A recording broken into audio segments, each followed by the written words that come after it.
Hi everyone, welcome to the Highlights from Ukraine podcast, your daily audio summary of the latest news reported in the Ukrainian media. You know what I'm gonna ask? If you like what we do, there is an easy way to support us. Rate us in the apps where you're listening to this podcast, ideally with 5 stars, and leave a glowing review. This way more people would learn about the highlights from Ukraine and truth about Russia's invasion. My name is Artem, and here is the news. For 379 days, Ukraine defends itself against the Russian invasion. Yesterday morning, Russia conducted another large-scale missile and drone attack against Ukraine, reports Ukrainska Pravda. According to Commander-in-Chief of the Armed Forces Valery Zaluzhny, Russia has fired 81 missiles of various types over Ukraine, with Ukrainian air defense forces shooting down 34 out of 48 cruise missiles. 4 Shahed drones were destroyed as well. Spokesperson for the Air Force of Ukraine Yuri Ignat pointed out that it was the first time when Russia launched 6 Kinzhal hypersonic cruise missiles. Those are the newest missiles in Russian arsenal and cannot be intercepted by the air defense means Ukraine has.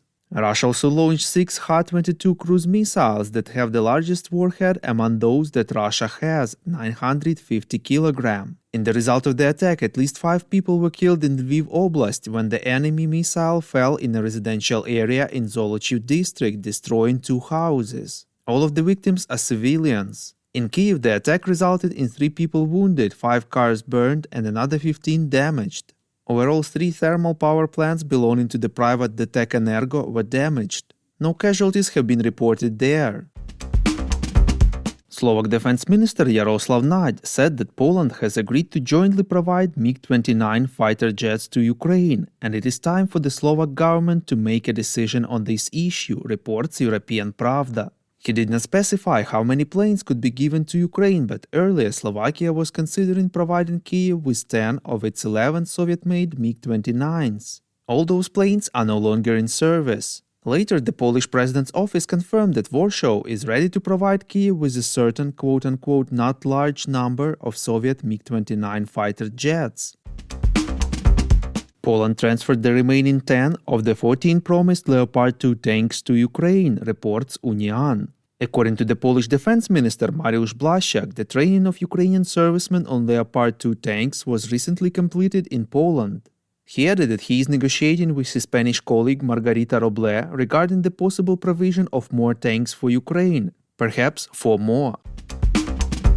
Commander of the Ukrainian ground forces Oleksandr Syrsky believes that the relevance of continuing the defense of Bakhmut in Donetsk Oblast is only increasing, reports NVUA. He stressed that every day of the city's defense allows Ukraine to win time to prepare reserves and prepare for future offensive operations. At the same time, in its fight for this fortress, the enemy is losing the most prepared and capable part of their army, the Wagner assault units.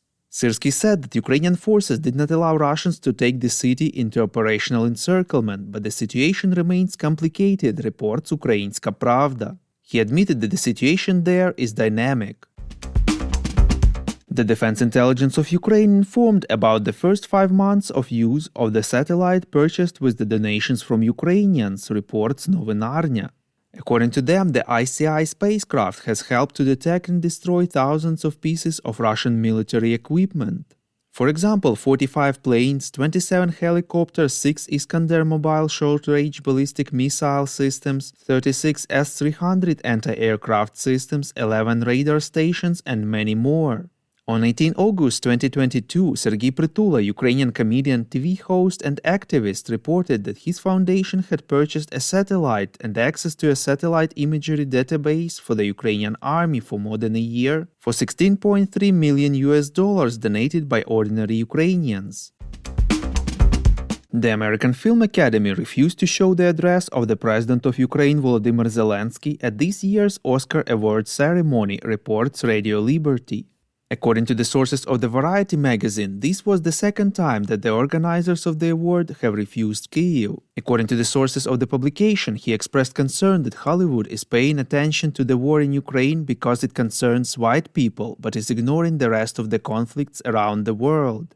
Kyiv did not officially announce the president's desire to speak at the ceremony, but Zelensky's addresses were shown at the Cannes, Venice, and Berlin film festivals and at the Golden Globe Awards ceremony. The Oscar ceremony in 2023 is scheduled for March 13th. This will be the 95th ceremony. If you like what we do and would like to tip us, you can now do so directly to our PayPal. Check out the link in the description to this episode for more details.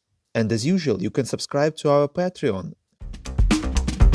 We call on you to demand from governments of your countries to impose the toughest sanctions possible on Russia and its citizens to stop their invasion of Ukraine.